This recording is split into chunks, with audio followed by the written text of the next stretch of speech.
찔러도 피 한 방울 나오지 않을 것 같던 상인이 실수를 저질러 큰 돈을 잃었다는 소문이 사람들 사이에 퍼졌습니다.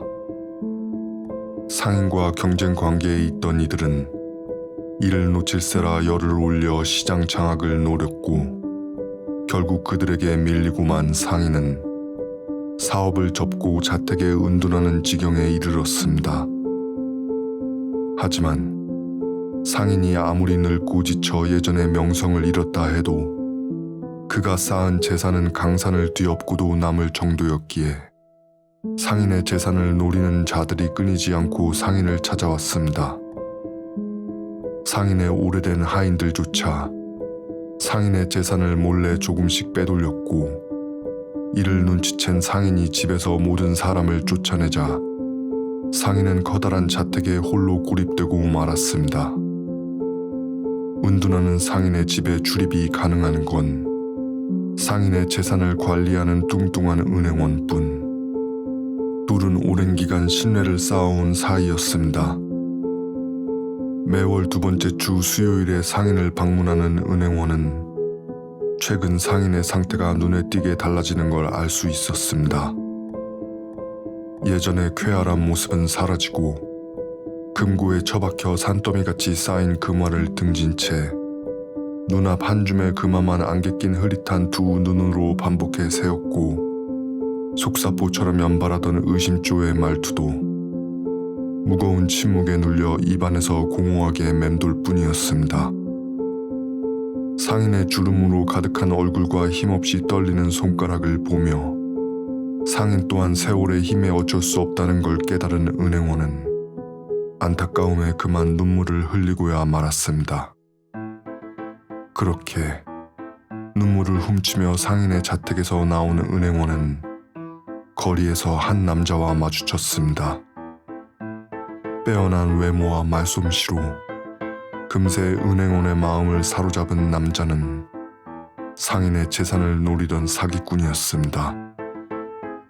은행원이 상인의 집에 드나든다는 사실을 알게 된 남자는 우연을 가장해 은행원에게 접근했고, 얼마 지나지 않아 둘은 연인 사이로 발전하기에 이르렀습니다. 남자는 첫눈에 은행원이 동성애자라는 사실을 알아보았던 것이었습니다. 사치스러운 남자의 취향을 맞추기 위해 은행원은 무던히도 노력했으나 그의 봉급으로는 남자를 만족하게 하기에는 턱없이 부족했습니다. 결국 상인의 재산에 손을 대기 시작한 은행원. 상인의 재산을 조금씩 빼돌리며 둘은 호화로운 생활을 이어갔습니다. 그러던 어느 날, 어느덧 거짓말에 능숙해진 은행원이 상인에게 거짓을 늘어놓으며 돈을 갈취하려는 순간, 빵이요! 어린아이처럼 천진난만한 목소리가 울려 퍼지며 앵무새 한 마리가 날아와 상인의 어깨에 앉았습니다. 설마 우연이겠지. 놀란 은행원이 뛰는 가슴을 추스르며 다시 상인에게 거짓을 이어가려는 그때, 상인과 눈이 마주친 은행원은 하마터면 바지에 오줌을 지릴 뻔했습니다. 철판도 꿰뚫어버릴 기세로 부릅뜬 두 눈으로 은행원을 노려보는 상인. 은행원이 익히 알던 상인의 예전 모습이었습니다. 식은땀이 비오듯 내리기 시작했고, 서둘러 이야기를 마무리 지은 은행원은 도망치듯 상인의 저택을 빠져나왔습니다. 이후에도 상인을 찾아온 은행원이 거짓말을 할 때면 빵이요!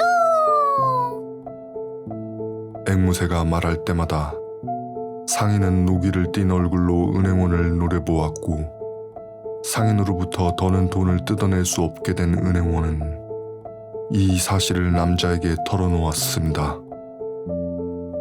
그깟 앵무새, 그냥 죽여버리지 뭐. 이참에 크게 한판 버리고 둘이서 떠나자. 남자가 은행원을 다독이며 말했습니다. 돌아오는 둘째 주 수요일, 은행원은 남자와 함께 상인의 집을 찾았습니다. 은행원이 상인의 주의를 끄는 동안 남자는 독에 적신 빵 조각을 낚싯줄에 걸어 창가에서 흔들었고, 아니나 다를까 빵 조각을 본 앵무새는 번개 같은 속도로 날아와 빵 조각을 낚아채 한 입에 목구멍으로 넘겼습니다. 무시무시한 독이 앵무새의 혈관을 타고 흐르며 순식간에 앵무새의 몸을 마비시켰고, 바닥에 떨어진 앵무새는 이내 숨을 거두고 말았습니다. 그 사실도 모른 채 은행원의 거짓에 귀 기울이는 상인. 근처 광산에서 금맥이 발견되어 금의 가치가 떨어질 것 같으니 보석으로 대체하는 것이 좋겠다고 은행원이 제안하자 상인은 힘없이 고개를 끄덕일 뿐이었습니다. 그렇게 은행원과 남자는 미리 준비한 마차에 금을 가득 실어 유유히 상인의 자택에서 빠져나왔고, 그 둘에게 펼쳐질 미래는 황금빛으로 물결쳤습니다. 해안가의 커다란 저택에서 지는 노을을 보며 달콤한 음료를 마시고 화롯가에 앉아 서로에게 사랑을 속삭이는 모습이 은행원의 머릿속에 떠올랐고, 눈부시게 아름다운 그 모습에 은행원이 미소를 짓는 순간 정신을 차린 은행원은 끝없이 펼쳐진 구름 위에 서 있는 자신을 발견했습니다. 어찌된 상황인지 몰라 당황한 은행원은 무심코 본 뿌연 구름 저 아래 죽은 자신의 시신을 구덩이에 묻는 남자를 보았고, 그제야 자신이 죽었다는 사실을 깨달았습니다. 이 망할 사기꾼 놈이 날 배신하다니. 분을 사귀지 못해 발을 동동 구르던 은행원. 그때 은행원은 저 높은 곳에서 자신을 향해 다가오는 무언가를 보았습니다. 천사였습니다. 천사가 내려와 은행원을 근엄한 얼굴로 내려다보자 겁을 덜컥 집어먹은 은행원은 엎드려 온갖 거짓 변명을 늘어놓기 시작했습니다. 자신은 상인을 속일 생각이 없었으며 이 모든 건 남자가 혼자 꾸민 일이라고, 남자의 협박에 못 이겨 상인을 속였으며 자신은 남자에게 살해당한 피해자라고. 잠자코 은행원의 말을 듣던 천사는 빵이요. 은행원은 경련을 일으키며 뒤집어졌습니다. 그리고 보았습니다. 천사의 어깨에 앉아 자신을 노려보는 앵무새를. 순간 바닥에 구름이 열리며 은행원은 시뻘건 지옥의 화염을 향해 추락했고, 저 아래에서 추락하는 은행원의 뽀얀 궁둥이를 기다리는 건 뜨겁게 달군 지옥 마귀의 삼지창이었습니다.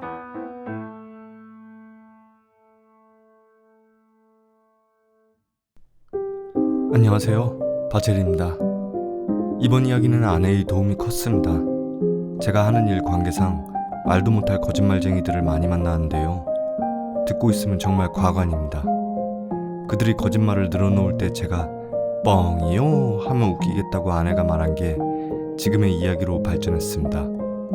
실제로 제가 뻥이요 하고 큰 소리로 말하면 상대는 어떤 반응을 보일까요? 분명 해보신 분들도 있을 법한데 혹시 해보신 경험이 있다면 꼭 저한테 알려주시길 바랍니다. 그걸로 대리만족하려고요.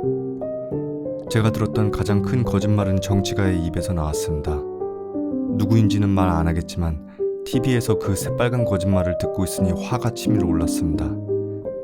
광대 차림을 한 제가 마이클 잭슨처럼 문워킹으로 다가가 그 인간 머리에 똥 모양 모자를 씌우고 젖꼭지를 비틀면 어떤 소리를 낼까요?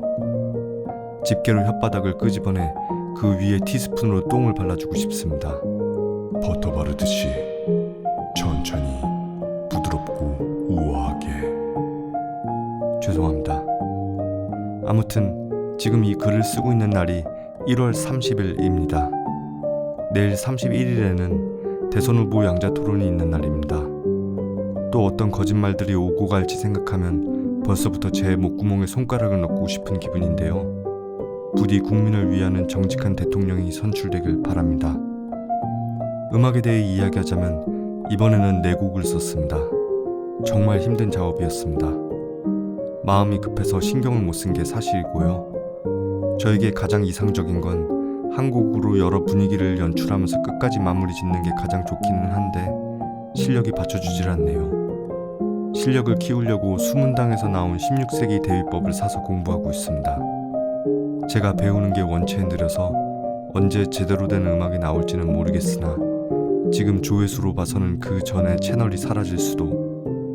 아무튼 제 이야기를 들어주시는 분들께 항상 감사하는 마음을 가지며 저는 다음 이야기에서 뵙겠습니다. 감사합니다.